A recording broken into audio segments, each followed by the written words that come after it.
Shalom and welcome to Jerusalem Studio.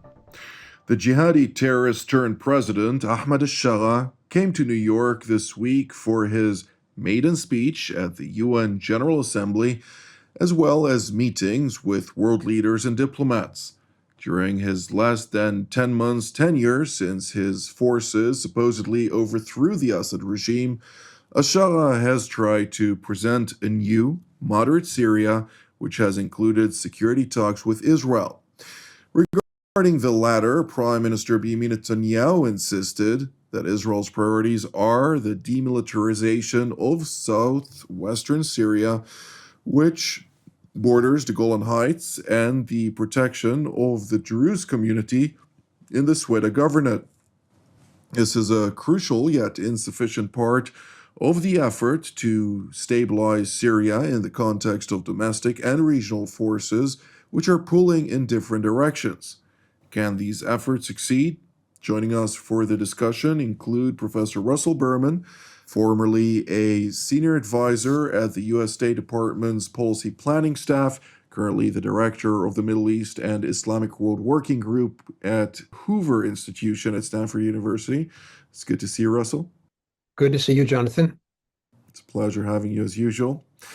Also joining our discussion today is retired Colonel Abbas Dahouk, who formerly served as a military advisor at the U.S. State Department, as well as an army attaché to the Kingdom of Saudi Arabia. Currently, he is a board member at the Arab American Council. It's good to see you, Colonel. Good to see you too. Thank you. And I'd like to start with you, Professor Berman, when we're looking at the visit for the first time of a Syrian president in a couple of decades now, visiting the United Nations and holding high-level talks throughout New York City. His top diplomat also visited Washington.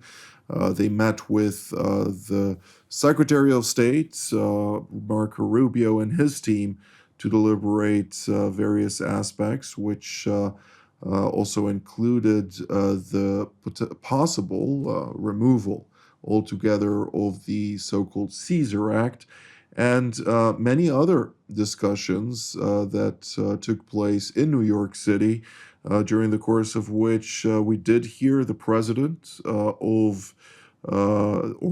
this interim government, supposedly, again, highlight that he, on the one hand, seeks to establish a security arrangement with Israel, but on the other hand, pushing back on any possibility of joining the Abraham Accords.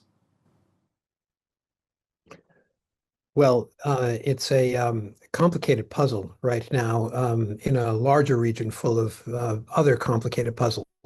What al-Shara has to do really fundamentally is to gain credibility as a post-terrorist political leader.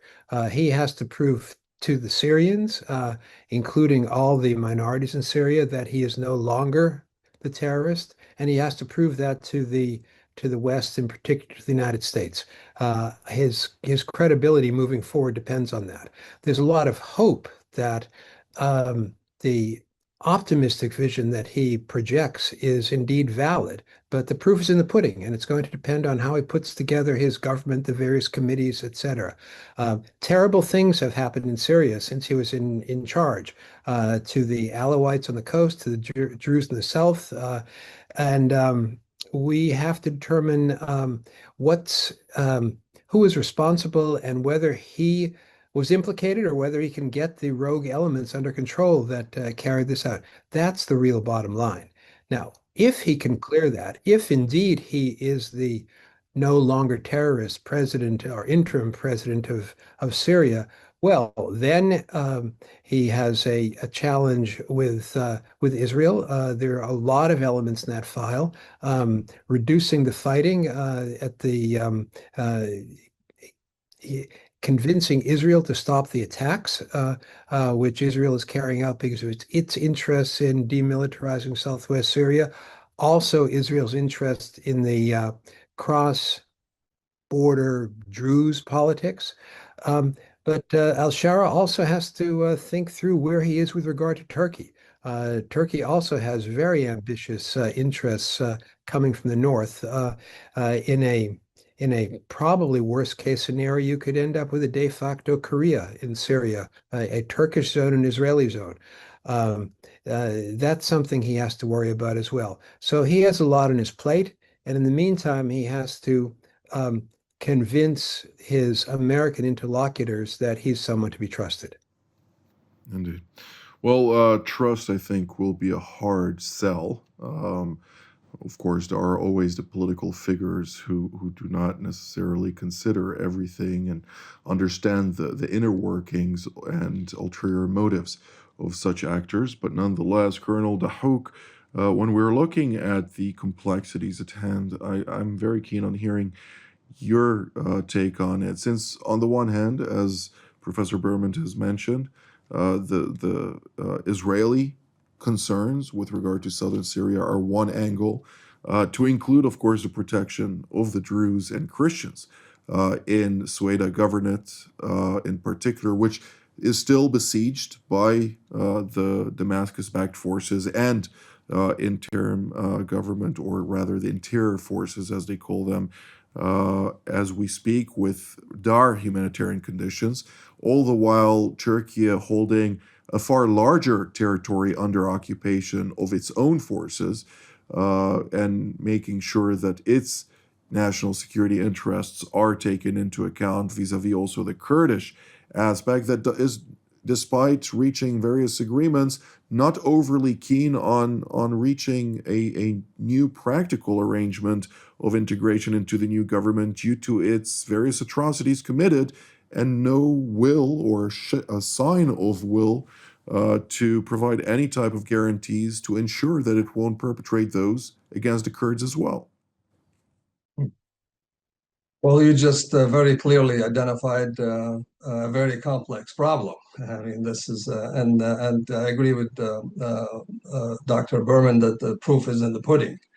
I mean, here's you have a current government of Syria that was have a lot at stakes. I mean, it has the trust of United States, at least at this point, and European countries, the Arab world, to behave as a government, but does not have any tools to do so. So Syria has been a tough country to control or to work with, especially with from the U.S. Perspective, from European perspective, Turkey, and also Israel. So this government is capable of putting all this myriad of problems in one basket and put them together around a table to for a better future for Syria. We have to wait and see. Seems now al-Shara government expecting the United States and to release all these sanctions, or to lift up all these sanctions quickly so they can move forward with their programs. But at the same time, you see different on the grounds in Syria. He's asking the Syrian people to give him a chance, to give him a 5 year to put a government together and to come up with some kind of constitution, people's assembly, and so on. So you see, I see a disconnect. The way he's approaching his rhetoric on the outside Syria, and also including Israel, where he's willing to sit down on the table and discuss security with them, is one thing. But then when you see on the ground, like you mentioned, in the Suwaida region, so far it's still under blockade. Very few humanitarian assistance is moving in. You still have about 35 or so villages uninhabited, and people are internally displaced. They need to go back home. And there's no government institution whatsoever, and basic things like water, electricity is not happening. And you don't see the government doing much about it. And so it is a complex problem. if we expect al-Shara to do the right thing, I think it's not going to happen.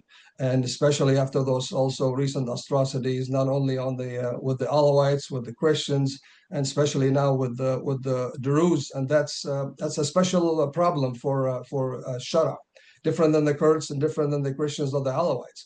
That cross border with the Druze of Israel, that's something different.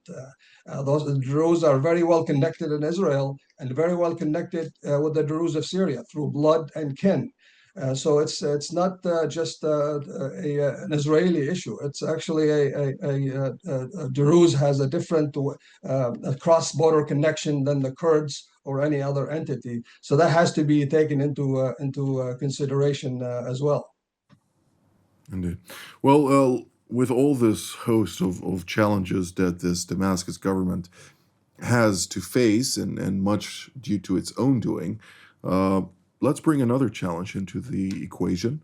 The Islamic Republic of Iran is not rolling over, according to both intelligence reports as well as public OSINT or open source information. There are indications that the Iranians are operating quite vigorously to rehabilitate their proxy in Lebanon, utilizing Syria for the transfer of munitions and other type of illicit material, be they funds or other things, while also seeking to destabilize Syria proper.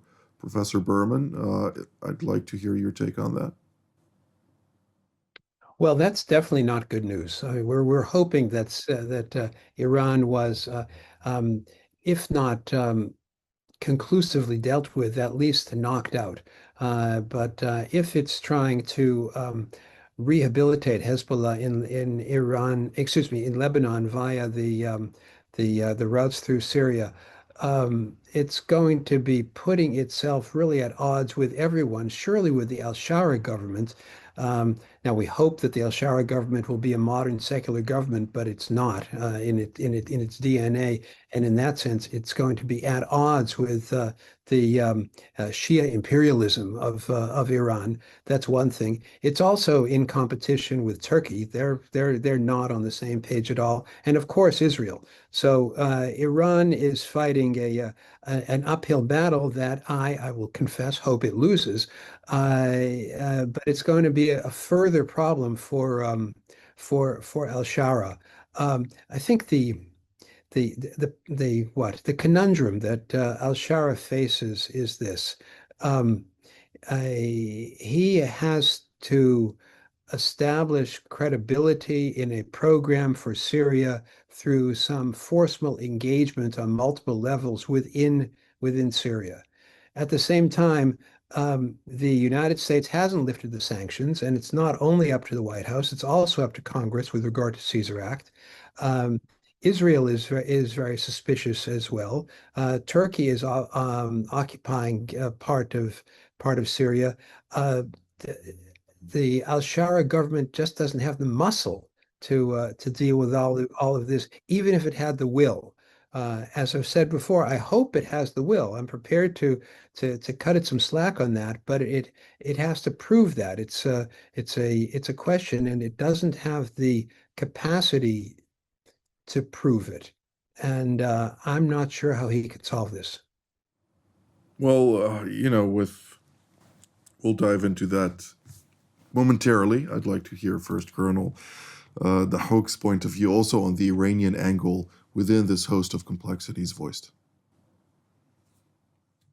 Well, Iran is still trying to survive, or the Iranian regime still try to survive through their own proxies. And Israel, from the Hezbollah of Lebanon, from the Iranian perspective, still alive. There's still, I think, there's still a utility and use for Iran, and they will use it to their advantage. I mean, they still have also Hamas somewhat is providing some resistance in the region, and the Houthis in the Arabian Peninsula, somewhat Iraq too. So all these tentacles are still useful for Iran's survival and will not stop from helping them. I mean, you still also see that the smuggling that comes through Syria to Lebanon is still ongoing. I mean, you see that about a month ago or so, there was a shipment of anti-tank weapons coming from that the Syrian government was able to stop that. This is it's not a new capability to have, but it tells you about the way they're thinking, the future fight. So that perhaps Hezbollah thinks that we at Hezbollah might have to use some anti-tank weapons in the south versus using those long-range precision missiles. So the fight continues from an Iranian perspective, while at the same time trying on the diplomatic level to come up with some kind of diplomatic solution for their nuclear program. And if you listen to the president today, obviously still looks at Iran as the number one terrorist supporting state, and they will not have any kind of nuclear program themselves. So Iran will not stop. They will continue to play a role to obviously to their advantage, not to protect the sovereignty and integrity of greater Syrian government. Well, there is a disconnect here between the political pledges that the Trump administration made to the American people on wanting to disengage and withdraw from Syria to reality on the ground. Let's face it, we're talking here about years upon years in which Iranian elements were entrenching in Syria, have created a vast network of smuggling routes and other methods to ensure the proper deployment or transfer of munitions and other sophisticated weaponry and cash from Iran through Iraq, through Syria, into Lebanon. And right now, one of the main routes that are being discussed in various circles is Al-Tanf, where we still have a very small contingent of forces of the United States. I think it's one of the last.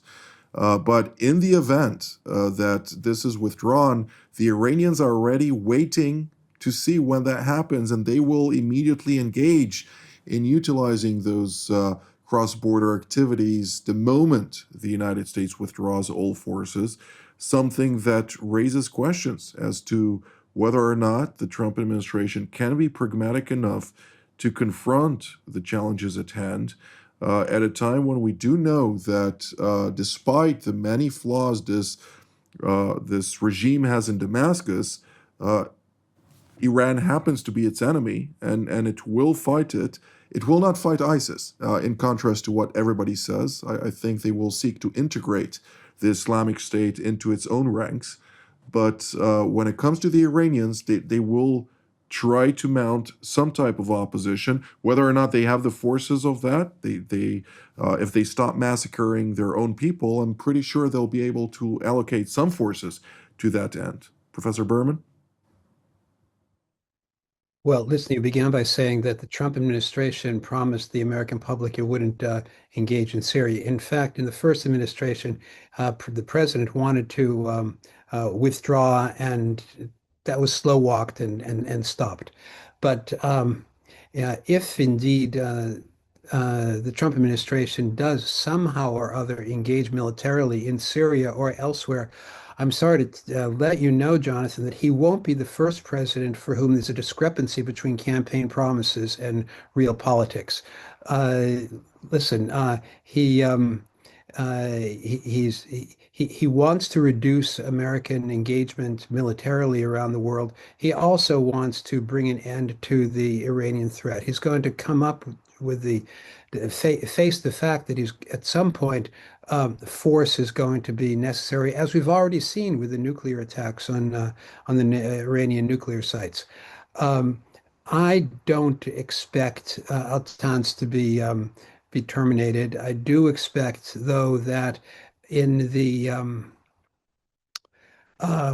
in a campaign to end Iranian expansion through Syria, new technologies are going to play a bigger role. Maybe we don't really need boots on the ground if we have drones in the air that can detect trucks carrying whatever, whether it's anti-tank weaponry or whether it's Captagon. I mean, Captagon is for the Middle East what fentanyl is for the United States, and I think that's also something that could be stopped. Um, Undermining the what, narco-terrorist aspect of some of these elements through coordinated deployment of drones. Absolutely. Well, Hezbollah is known for its narco activity, not only in the Middle East, but also in South America and elsewhere. It's been a menace to many nations where their populations have been harmed quite heftily, to say it mildly, by these illicit materials. Colonel Dahouk, your take on that? Well, I agree on the use of drones. I mean, this is something the DoD did after we left Afghanistan. If you remember, we had they said we have the over-the-horizon capability, where while the U.S. troops not present inside Afghanistan, but the capability was still there to go inside, fly inside anywhere in Pakistan, in Afghanistan, and surgically hit targets of opportunity. If the government of Lebanon was able to regain sovereignty of its country, perhaps there could be a place where the United States can have this capability to over the horizon fly something and selectively take some targets inside Syria. But the problem of boots on the grounds, just like Dr. Berman mentioned during the first administration, Trump wants all troops out. But the problem at that time, I was part of the State Department at that period, and the problem was there was no plan B. If you take all the troops out of Syria, the State Department was not ready to surge diplomatically or do something else in conjunction with regional countries or so on.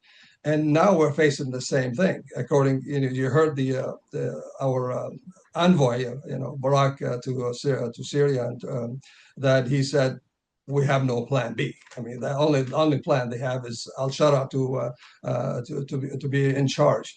And at this point, the U.S. government, at least Department of War, is not ready to relinquish the counter ISIS campaign or kind of ISIS fight to the Shara government. That's not going to happen anytime soon. So you'll have to keep some kind of presence in the north and also at Tanf. So it's a very fluid situation, obviously in Syria, and while the president wants to disengage, I think Syria is the place where it's very, very hard to just engage abruptly military like we did in Afghanistan. Indeed. Well, Operation Inherent Resolve is vital, and the Islamic State, despite efforts now by the Damascus regime in collaboration with Turkey to take members of the Islamic State from the Al-Hol camp in Al-Hasaka and reintegrate them into society, specifically in Idlib. Other than that, it is quite concerning to many people with regard to the circumstances in which such a camp could, at any given moment, be broken into chaos, with roughly 14,000 fighters and 61,000 altogether members of the Islamic State in those camps in Kurdish-held regions, which are, of course, still backed by the United States, even though there are question marks as to the degree of collaboration at this point between CENTCOM and the SDF alliance. We're drawing near to the end of the program. In 1 minute and 20 seconds to each of you, what should we focus on moving forward when it comes to Syria? Professor Berman, we'll start with you. Shara has a lot on his plate. I wish him well. Syria lived through decades of terrible Assad dictatorship. No one should be sorry that it's gone, but the Syrian people deserve a stable and prosperous economy and state. Shara has to prove that he is indeed post-terrorist, and he has to be able to focus on balancing the various challenges to his authority externally, Israel, Turkey, Iran, but also be sure to gain credibility with the minorities, which at this point just is not present. Thank you, Professor Berman. Colonel Dahouk, your take? I agree. I think besides the regional and the international dimension, domestically, as also he needs to look at all the minorities, like we mentioned. He is looked at as a savior of Syria, as the leader of the new Syria. He's also the single point of failure. I think he does not have a deep bench for any contingency. And the time is not on his side. He needs to break that ice between his government and the minority groups, whether it's the Kurds, the Druze, the Alawites, and Christians, and bring them on perhaps a round table and discuss the future of Syria together. What about an international commission of inquiry into the various atrocities committed in the Sweda Governorate, murdering, of course, more than 2,000 people, predominantly Druze, but also many Christians amongst them? Are we expected to see something, or due to international aspirations to really see this Damascus regime succeed, we're going to see the whitewashing of those crimes?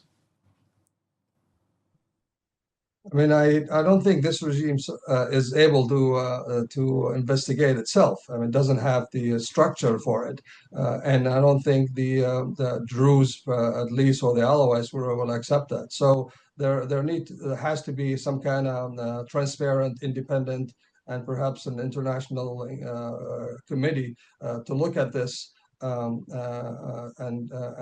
bring people to justice. But that should not stop Shara from doing responsibilities of a head of state and to restructure his government to take over and to a place where the Syrian people deserve. Well, time will tell whether or not this government or interim government will sustain. We will discuss this more in the future. I'd like to immediately thank Professor Berman and Colonel Dahouk for all of your insights. I'd like also to thank all of you at home. Until our next edition, from here in Jerusalem, Shalom.